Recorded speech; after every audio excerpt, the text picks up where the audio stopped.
Okay, so good day everyone. This video we will talk about the geometric mean, and the objective of this discussion is the learner will be able to determine the geometric mean of the geometric sequence. Okay.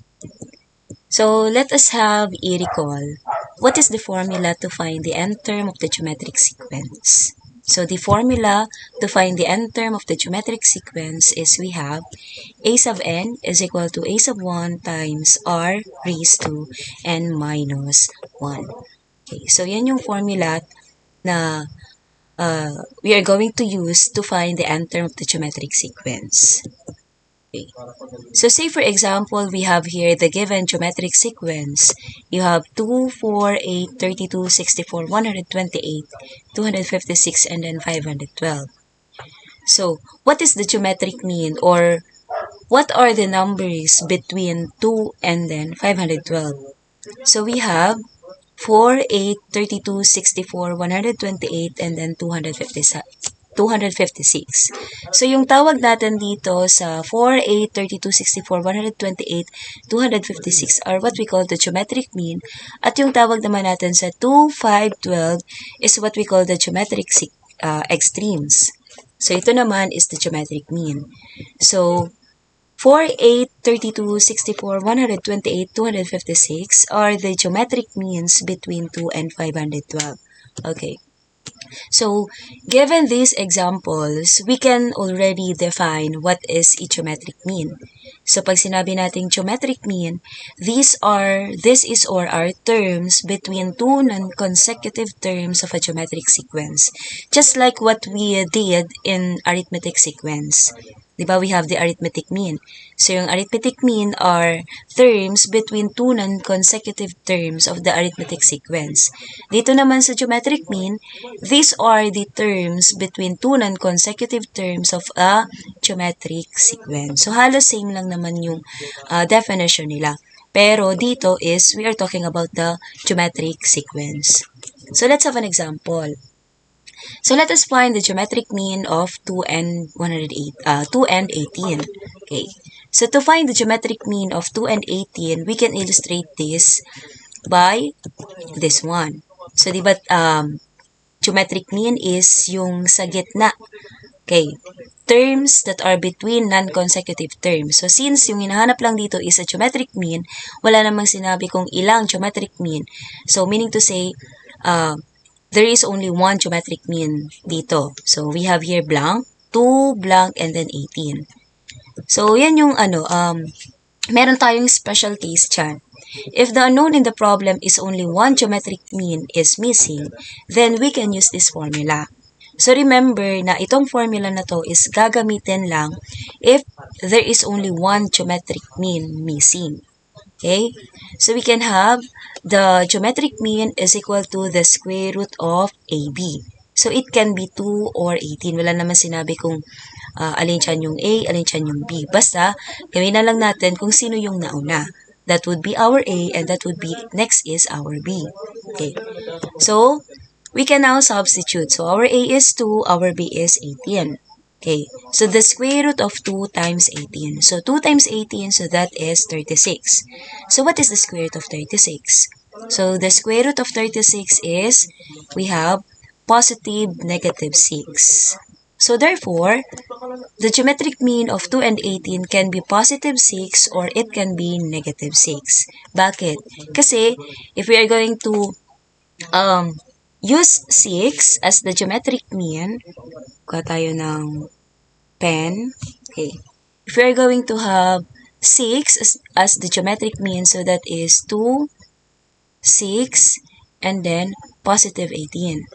So, if you're going to get the ratio, di ba kapag kumukuha tayo ng ratio, then i-divide lang natin yung second term by the first term. So, 6 divided by 2, so that is 3. 18 divided by 6, so that is also 3. So, they have the common ratio of 3. Oh, what if naman yung gamitin natin is negative 6? So, we can have 2, negative 6, and then positive 18. So, if we're going to get the common ratio of 2, negative 6, and then 18, we have negative 6 divided by 2, so that is negative 3. And the negative 18 divided by negative 6, so that is still negative 3. So they have a common ratio. Kaya yung geometric mean natin dito is positive or negative 6. Okay. So let's have example 2. So find the geometric mean of 3 and 45. Okay. So, yung hinahanap is the geometric mean. Only one geometric mean. So, pwede natin gamitin yung special case. So, we have the geometric mean is equal to the square root of AB. So, our A is 3, our B is 45. So, the square root of 3 times 45. So, 3 times 45, so that is 135. So, if we are going to simplify the square root of 135, we get positive or negative 3 the square root of 15. Bakit? Because 135 is not a perfect square, tama? So, pwede natin siyang i-simplify. If you do not have a calculator, then we can use this method. You're going to look for a number that is a perfect square that when you multiply, the answer is 135. Two numbers na yung isa is perfect square, yung isa is hindi. So, in this method, pwede natin gamitin yung factors ng 9 times 15. Bakit 9 times 15? Because 9 is a perfect square. Diba yung 9 is perfect square? Yung 15 hindi na. So, pag minultiply natin yung 9 times 15, that is equivalent to 135. So, let us simplify. So, what is the square root of 9? So, we all know na yung square root of 9 is 3 because 3 times 3 is 9. So, ilagay natin, pag square root, lagi yung positive or negative. 3, then, meron bang square root sa 15? Wala. So, just copy it. So, that's why we have positive, negative 3, the square root of 15.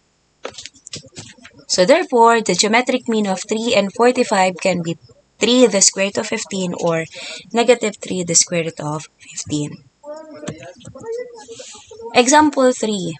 The first and the fourth term of the geometric sequence are 1 and 512 respectively. Find two geometric means. Okay. So, what are the given or what is asked in the problem? So, yung hinahanap sa problem is two geometric means. So, we can illustrate that in this way. So, yung ating first term is 1. Then, we have here blank because two geometric mean yung hinahanap. So, two blanks. Then, we have 512. So, what are the given? Okay, so in this case, we are now going to use the formula to find the nth term of the geometric sequence. So, let us first identify ano yung mga given. So, a sub 1 is equal to 1. A sub 4 is equal to 512 because this is 1, 2, 3, 4. Therefore, the term of 512 is a sub 4. And n is equal to 4. So, since the last term is a sub 4, therefore, our n is equal to 4. And we are going to find the common ratio. So, to find the common ratio, we are going to use the formula a sub n is equal to a sub 1 times r raised to n minus 1. So, our a sub n is 512. So, substitute natin yung mga given. Okay. A sub n is 512. A sub 1 is 1. R is unknown, kaya r lang ilalagay. And then, our n is 4. So, that is 4 minus 1. Okay. So, next, we all know that 512, di ba yung 1 dito, understood na yan na 1. So, kapag dinivide mo yan both sides, so that is equivalent to 512. Makakancel na yung 1 dito. Okay. So, 4 minus 1 is 3. Okay. So, understood to na meron siyang 1. Di ba kapag yung variable, wala siyang katabing number, understood that it is equal to 1. Okay. So, since the exponent here is 3, so, hindi natin pwedeng gamitin yung square root. Kasi, kung babalikan natin kanina, yung square root dyan, the index is 2. Yan. So, dito naman, since 3 yung exponent, okay, So we are going to take the cube root. Okay, so the index here is 3. Ano yung purpose? Para ma-cancel yung index dito at saka yung exponent na 3. Because, di ba yung kanina, square root. So, halimbawa, meron tayong r squared. Okay. So, you take square root. So, magka-cancel yung square root at saka yung exponent na 2. Ganun din dito. So, the cube root will be cancelled. So, what is the cube root of 512? So, to find the cube root of 512, if you have a calculator, then you can easily get the answer.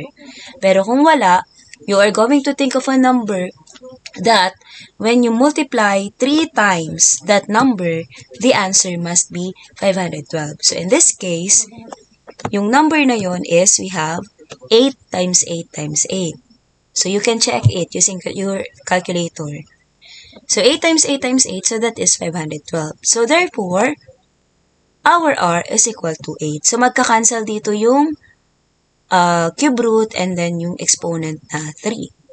So, the cube root of 512 is equal to 8. Because, sabi ko nga dito sa explanation natin, that when you multiply 8 3 times, the answer is 512.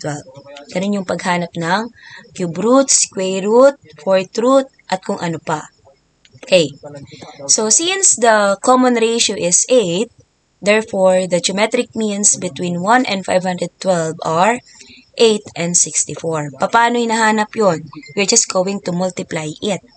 Since the common ratio is 8, so 1 times 8, so that is 8. 8 times 8, so that is 64. So 64 times 64 times 8, so that is 512. Okay. Next example. Insert 3 geometric means between 2 and 162. So the unknown here is 3 geometric means. So therefore, 3 blanks then yung i-insert natin. So we can illustrate that in this way. So you have 2 the first term, and then we have blank 1, 2, 3, and then we have the last term which is 162. So we all know that 2 is our a sub 1. And our 162, that is our a sub 1, 2, 3, 4, 5. So this is a sub 5. So let us determine all the given. A sub 1 is 2. A sub 5 is 162. So therefore, our n is equal to 5. So whatever the last term, that is the value of n. And then we are going to find the common ratio. So the solution here is a sub n is equal to a sub 1 times r raised to n minus 1. Okay, so same formula yung gagamitin natin to find the common ratio. So substitute natin. Our a sub n is 162 because this is the last term. A sub 1 is 2, r, and our n is 5 minus 1. So in this case, diba, we have now 2 here. So anong gagawin natin sa 2? So we are just going to divide it both sides first.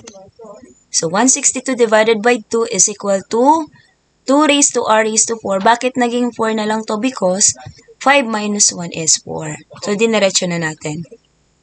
And then, we are going to cancel this one. So cancel natin to. So we can have 162 divided by 2 is 81 is equal to r raised to 4. So since r raised to 4 yan, so our nth root is 4th root. So you get the 4th root of r raised to 4, 4th root of 81. So same process, just like what we did in example 3, we're going to think of a number that when you multiply it 4 times, the answer is 81. So in this case, we have 3 as the number. So 3 times 3, 9 times 3, 27 times 3, so we have 81. So therefore, the 4th root of 81 is equal to 3. So cancel this one, cancel to, then you get, you simplify the 4th root of 81, so that is equal to 3. So 3 is equal to r. So since the common ratio is 3, therefore, the 3 geometric means between 2 and 162 are 6, 18, and 54. So let us check. 2 times 3, you have 6. 6 times 3, you have 18. 18 times 3, you have 54. And then 54 times 3, you have 162. Therefore, the geometric means between 2 and 162 are 6, 18, and 54. So how do you find the geometric mean of the geometric sequence? By first, you need to know what is the unknown. Second, you are going to illustrate it. Third, determine what process or formula are you going to use. We have that special case if the geometric mean is only 1 at yung ating formula if there are more than 2 geometric means to be inserted. Okay? So that ends our discussion. Thank you so much.